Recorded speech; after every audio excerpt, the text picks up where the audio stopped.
What industrial engineers do is not what you see outside. That I know when many other engineers come, the mechanical engineers will quickly say, we are the ones that make cars.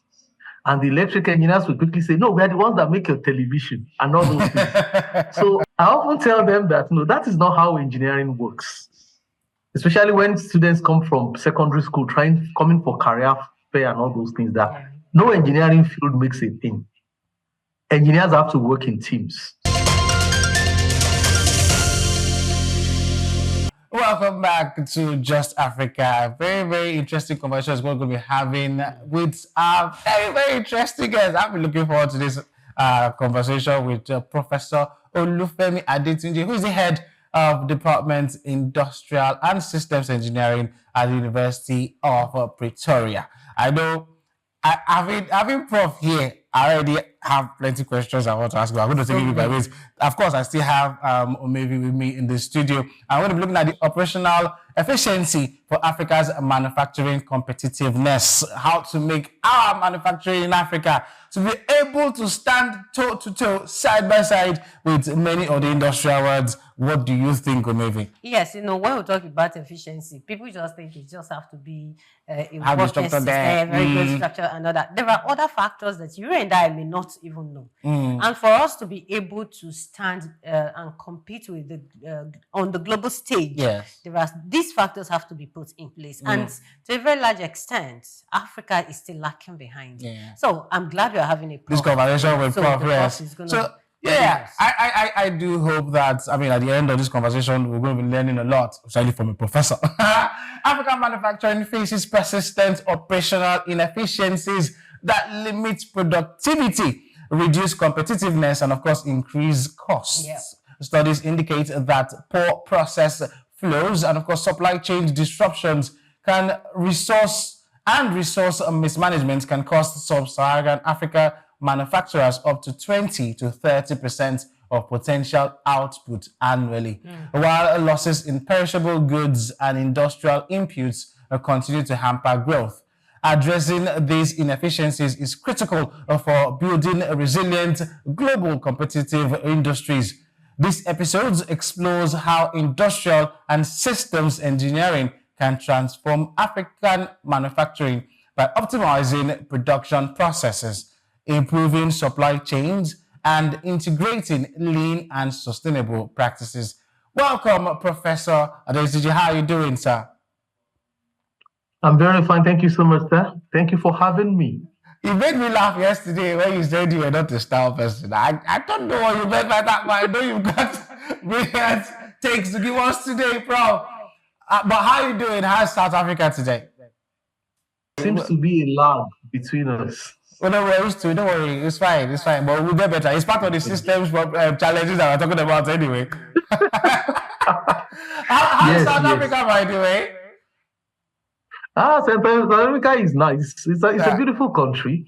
So the weather currently is very clement. We are we're just getting into summer. So we're in spring, summer time. So it's a beautiful time to be. You can visit. The weather is good. It's not very hot. It's not very cold. But I mean, you've been doing systems management for a long time. Please tell us, what are the lags that you've noticed that the African space has? I think the first thing, maybe the best place going to start is to probably put it forward that I don't even think most people understand the benefits industrial engineering brings to the table when it comes to managing production systems. Because it's one field of engineering that most people seem not to understand. Sometimes, some people will think industrial engineers are like maybe artistic designers. Some will think, maybe industrial engineers are the ones that are involved in areas like welding and spooling. So, and it's difficult. So it's one of the first things I would try to probably just explain to people that when you talk to productivity at micro level, that's actually where there are very few fields that will probably make industrial engineering better. You see, when we have students visiting our school to talk about different engineering fields, I tend to be able to say, okay, because what industrial engineers do is not what you see outside. That I know when many other engineers come up, the mechanical engineers will quickly say, we are the ones that make cars. And the electrical engineers will quickly say, no, we are the ones that make your television and all those things. So I often tell them that, no, that is not how engineering works. Especially when students come from secondary school, coming for career fair and all those things, that no engineering field makes a thing. Engineers have to work in teams. When you look at the manufacturing environment, when you look at a car today, will you call a car in today's world an electrical machine or a mechanical machine?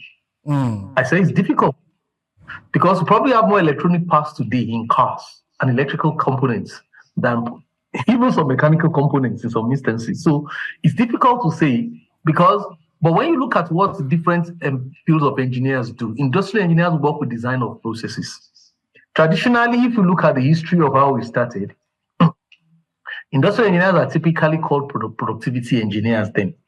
Okay. Because if you look at the history of those that started industrial engineering, many of them didn't start out to be what they call industrial engineering today. The person considered to be the father of industrial engineering historically is Frederick Taylor, who happened to be a mechanical engineer. But if you start from the industrial engineering is one of the fields that started after industrial revolution, the first industrial revolution. And the key highlight of the first industrial revolution is that humans understand the potential of heat and how to get work out of heat. Because it is from that understanding that what we call engine systems was built for the first time. Yeah.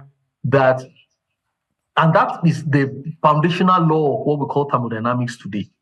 That we could actually get work out of heat.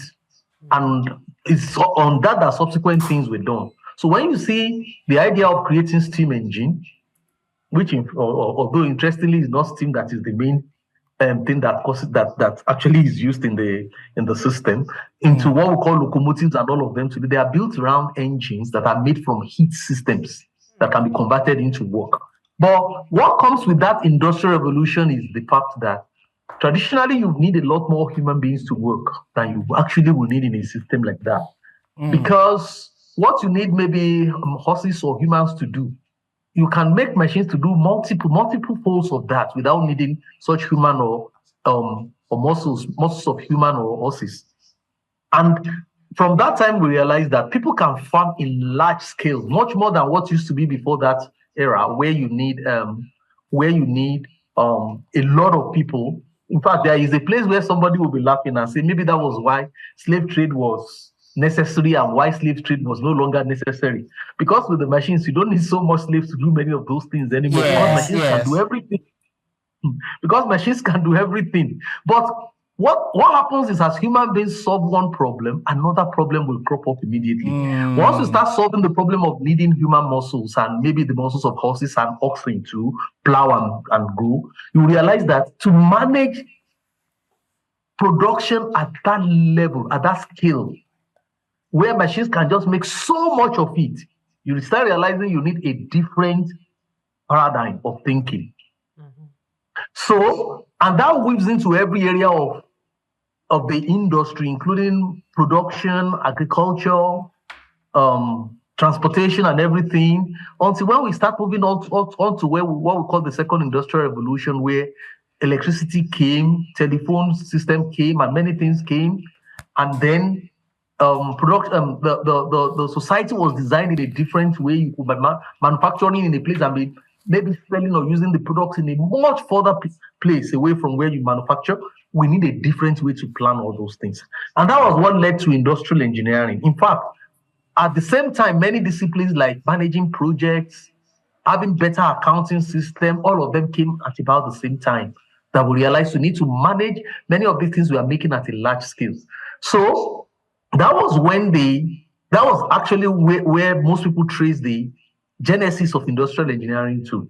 A good example of what was always cited was the work of Frederick Taylor, who, while he was in the Bethlehem Steel in the United States, was looking at how people were moving iron ingots and many of those things and coal in the manufacturing process. And he was looking at people coming with different sizes of shovel to move things. And he was asking himself that actually, can the productivity of these people be affected by the size of shovel they are using? Think about it this way. Some people will come with very big shovel. What will a big shovel do? You can carry a lot at a time, but you cannot carry it too frequently. Okay, yeah. Then some people will come with smaller shovels. You can carry it very frequently because it's not heavy, but you cannot carry a lot at a time. Yes. But what you need is not the size. What you need is the volume that you are able to move. And that was a very smart observation. And he was saying, okay, is there a particular shovel size that makes the volume people were going to carry to be actually the biggest when you at the end of the day? Because if you come with big shovel, at a sweep, you will carry a lot, but you can't go through many laps. It's too heavy. If you come with small shovels, you can go through many laps, but you are really not carrying much. You're not carrying anything. Is there a particular size that when we make people use this size, overall at the end of the day, they would have carried a lot more? And that was where he started. And he realized about 21 pound size of shovel, when he started experimenting with all those combinations, that the production of Bethlehem steel, according to some record, more than doubled. In some instances, some records will say almost 4 times. And you know, this is one interesting thing. The people that were carrying the steel, the coal and the iron ingot, they have not changed. The environment under which they are working has not changed. Simply by changing the size of shovel, productivity was more like 2 to 4 times. And that was a very interesting observation that, wow, simply by changing some few parameters in the production system, we can make a lot more. And think about it. A product like steel, in most environments, except in recent times where you can have special a way of creating different types of steel, you basically, from a product like steel, which we call a commodity, you don't make so much money by branding, differentiation. You make a lot more money from volume. So if a company can actually have double or quadruple their output, you can imagine that company will be a lot better, richer, more resilient, more prepared for the future than all the ones around them. They have capacity to probably buy all the others over. And that was exactly what happened. So that became the foundation of many things that we do in industrial engineering today. Because when we talk about optimization, we are saying, is there a particular value of an item or a variable that gives us the best results in the system? That's the summary of what we call optimization. So essentially, industrial engineers are system optimizers. That is there a best way to design this production? Maybe is there, when you are buying something, is there a best quantity to buy? When you are scheduling job, is there a best sequence to follow?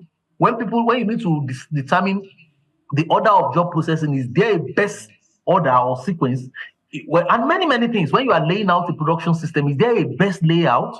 That is where the idea of what we call optimization comes. Because we're saying, okay, if you keep every other parameters constant, can you find out a way to structure this thing in such a way that the output can be made better?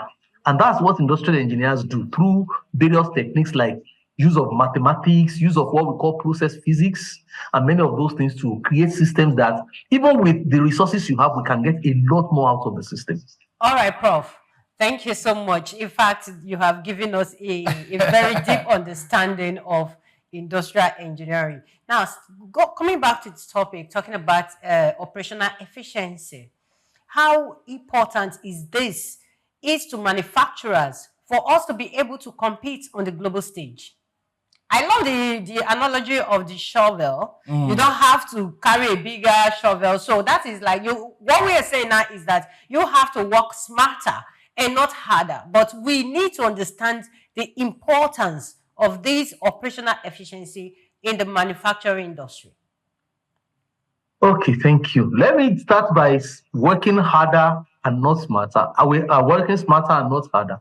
I actually tell people tell my students, you need to work smarter and work harder. Because the world has become super competitive. Okay. So, but this is the issue. If you are working harder but not smarter, you are just going to be frustrated, because you will see people that are smarter and are not working as hard as you, and they will keep doing better than you. So, but when you are able to first work smarter, then you can determine the level of hard work you want to do.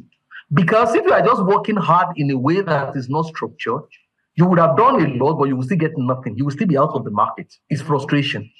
So I am not saying we will always work very hard, but I'm saying if somebody can work very smart, but work hard while you are smart, you get a lot more out than every other person. Maybe I should just start from there. You know what? One slang we use often in my school is we will say, well, the reason why you have industrial engineering is because many times common sense is not very common. We only call it common sense. Yeah. When you study something, you realize that, oh, why didn't I see it that way all the while? Yeah. Let me go back to manufacturing.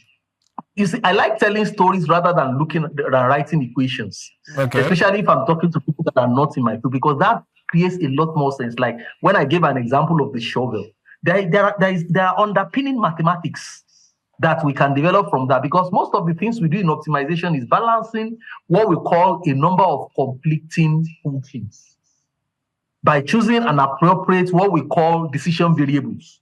There are some decision variables that will tie some of those mathematical functions together. For instance, let me give an example. Even from the shovel case, and I will come back to manufacturing. The issue is there are two functions that are at loggerhead. The frequency of moving of your stock, and the size you are moving at a time.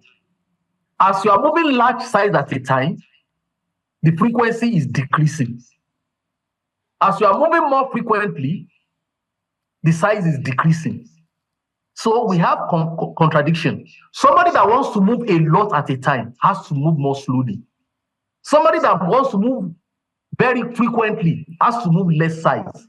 Those two are contradictory. Then, usually, when you reduce that to mathematical function, you will find there is always what we call a turning point. There is a point where one cost function will dominate the other.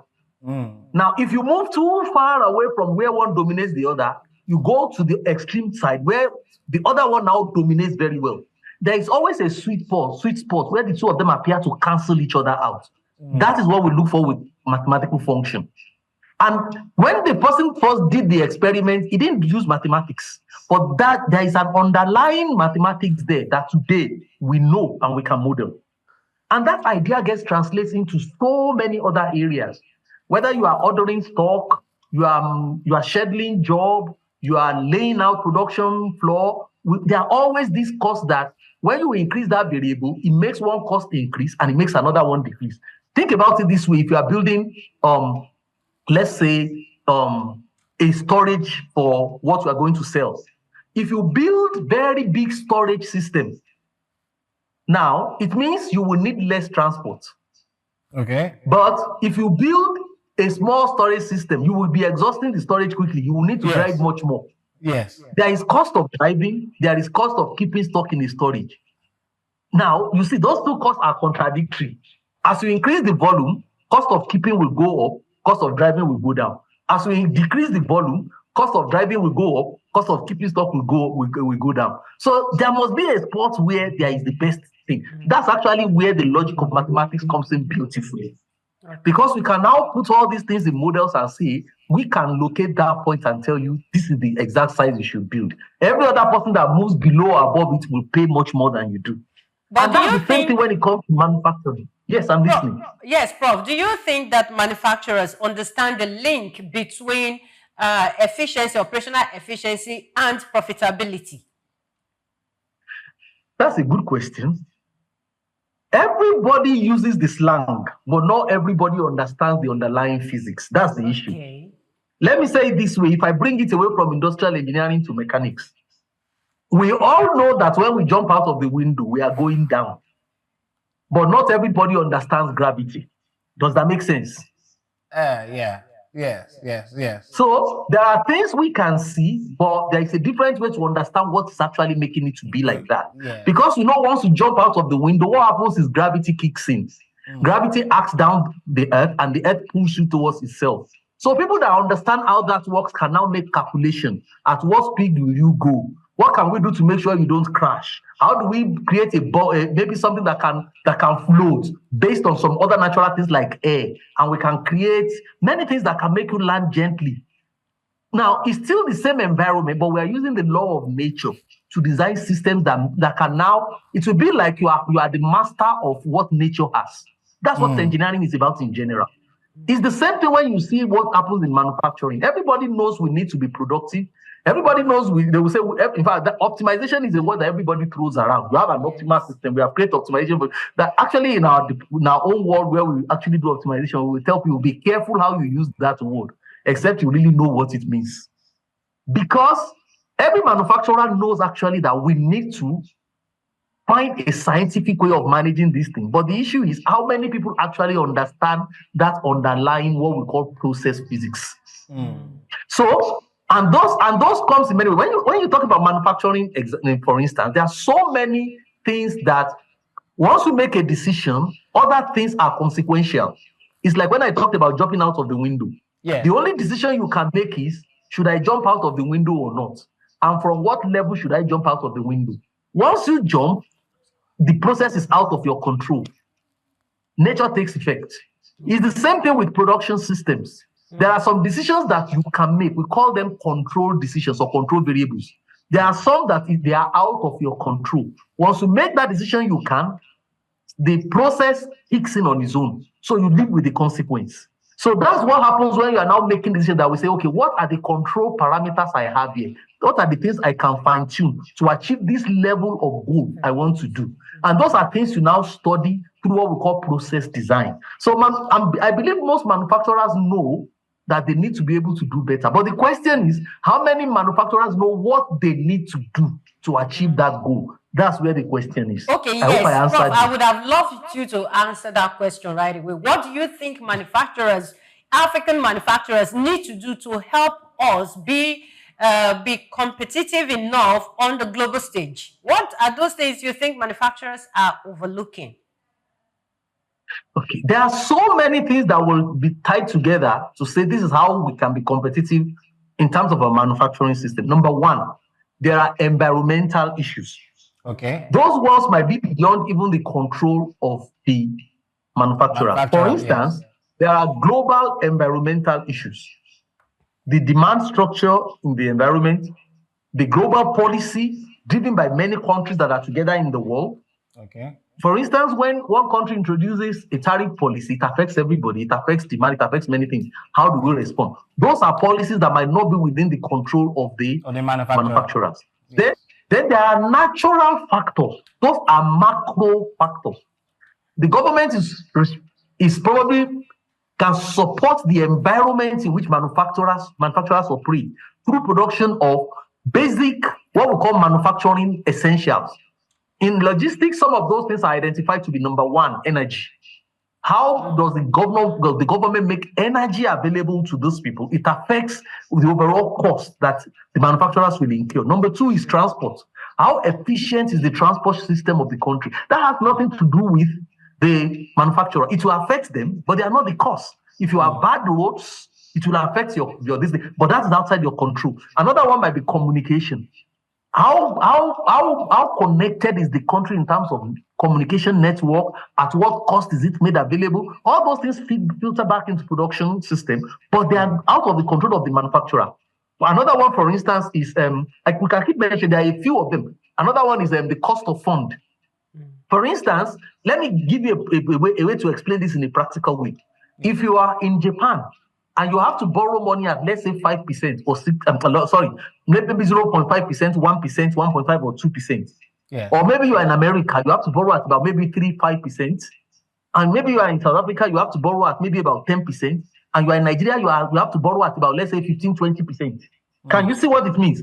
Yeah. It means if I have my manufacturing company in America, all other things being equal, if we all both run our company exactly the same way, for me to be able to be more successful than you, if you can borrow fund at 5% and I have to borrow at 20%, yeah. I must have made much more profit to cover that cost before I can say I can compete with you. I don't know if that makes sense. Yes, so that is only from the cost of fund. When you now look at the transport infrastructure, if there is road and everything working here, and I realize that this makes me to be able to need to pay a lot more. So that means I have to also be super productive to cover what advantage you have had because of your macro environment. All those things militate against African manufacturers because the government in most African countries have not given the manufacturers the environment that can make them to compete. Yeah. That is one level of competitiveness that I say. All those are completely outside the control of this manufacturer. The ones that are within the control of the manufacturers now involve the ones I was talking about. Yeah. What are your procurement policies? What are your manufacturing decision policies? What are your job scheduling policies? What are your inventory management policies? What are your labor management policies? All those ones are within their control. So it takes all of this together to determine how productive and how profitable and to an extent productive those companies are. So when we talk about being competitive at a global scale, there are things that belong to the domain of the government of Africa. There are things that belong to the domain of people that are manufacturing. We have to look at all of them in an integrated manner. So sometimes the companies in Africa might have even done much better than some of their peers. Particularly because you might have had an advantage in terms of labor costs. But by the time you factor in all this other macro environment, they might still be uncompetitive. Prof, I was reading somewhere and I read something about flow control. I thought maybe it means you managing, but maybe you'd explain from your own experience what flow control techniques mean and then how they can help, improve manufacturing supplies. Okay, let me explain when it comes to manufacturing systems, what essentially goes through a manufacturing system are materials or products that flow through. Mm-hmm. Now, when we talk about physics of process, there are some issues that we call variations or variability in process. Some we have control over, some we don't have control over. Somebody manufacturing a process needs to understand one of the core areas we call variations, because, for instance, every resource we are using to manufacture has capacity. Okay. Now, what those capacity do is the rate at which they produce creates flow of materials. When we start introducing our operations work, we say everything you have in a production environment can be categorized into two main categories. Number one, you have resources that we call transformed resources.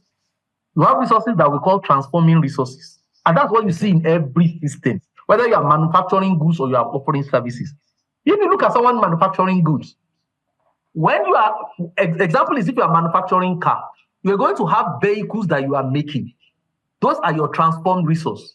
Okay. You get things like sheet metal, and many other things that you will use to transform that sheet metal into car, and many other components, all those things. Those are transformed resources. The biggest problem you have when you are looking at transformed resources is how do I make inventory decisions? Because the problem with inventory is inventory has both good part and bad part. Inventory comes at cost. It is not free. And somebody has to pay for the cost. But when you manage it well, inventory makes it possible for you to respond to your customer. When you don't have stock, you are not able to respond. But at the same time, when you have too much stock, you are going to be paying for what you don't need that you are keeping. Now, that's one side. We call it transformed resources. And the biggest problem is stock.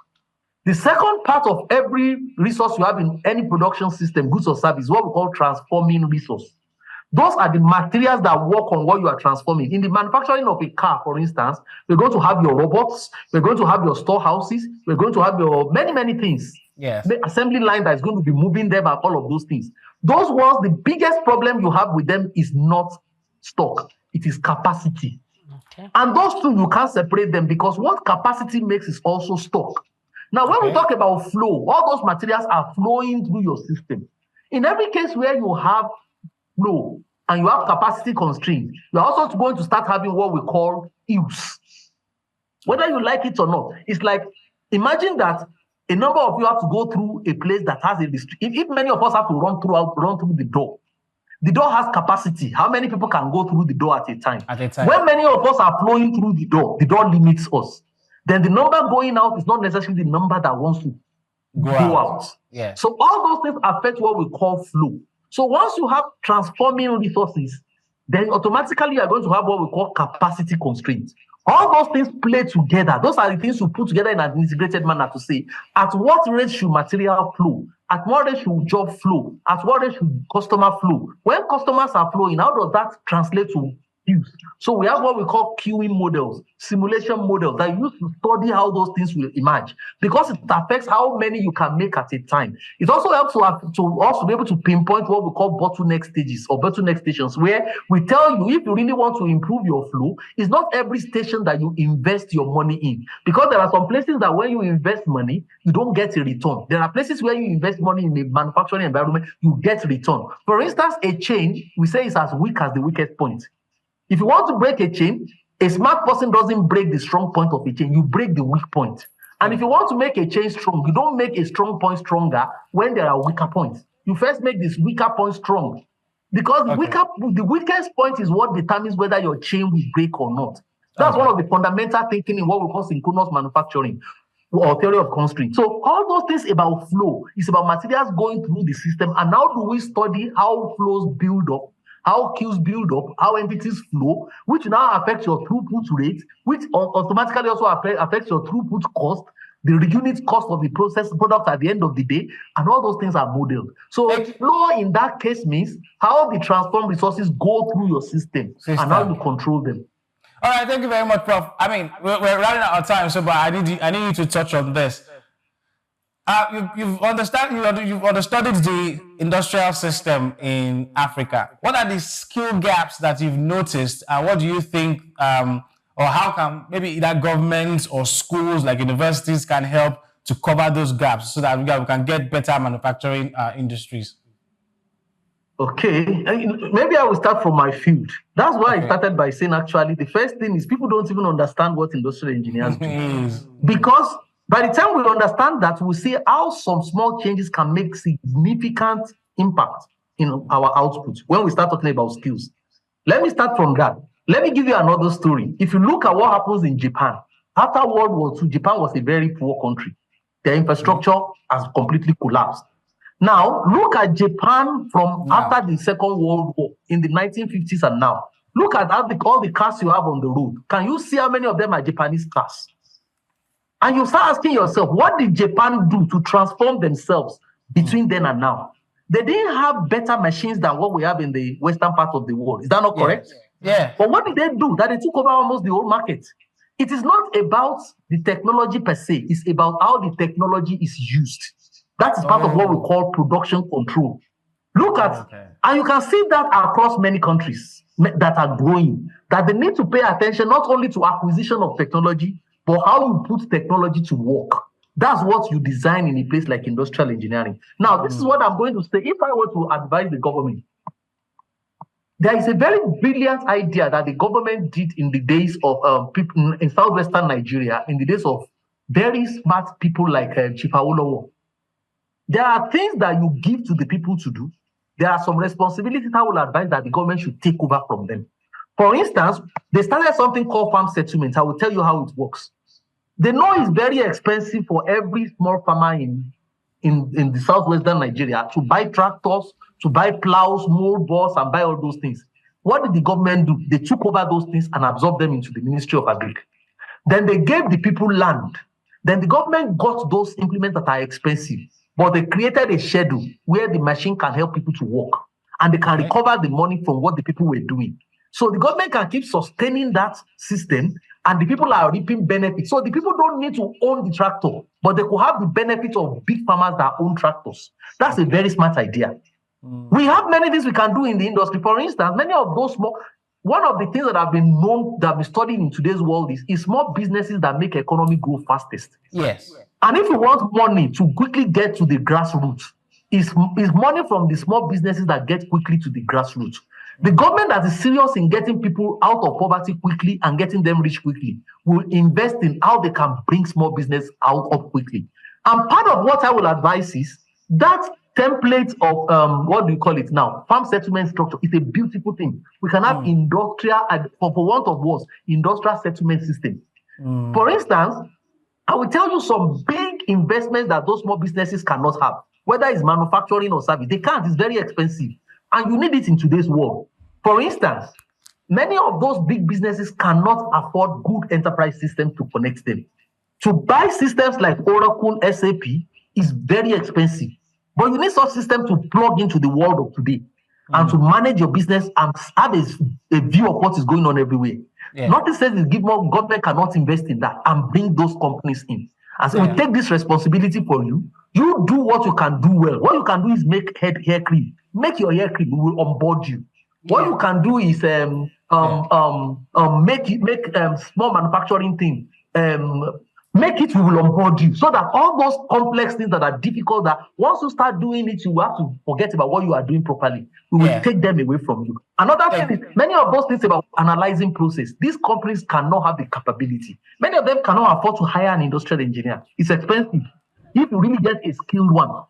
So what happens therefore, those are things the government can invest in and say, can we create such industrial or productivity park through which we are going to onboard many of our small businesses? And then that makes the profit of productivity to filter down to the grassroots very quickly. That would be a very smart idea. Oh, thank you so much, Professor. I like I said, I anticipated all these nuggets. We're going to bring you back again another time because we have unfinished business. But thank you so much, Professor, for coming in today.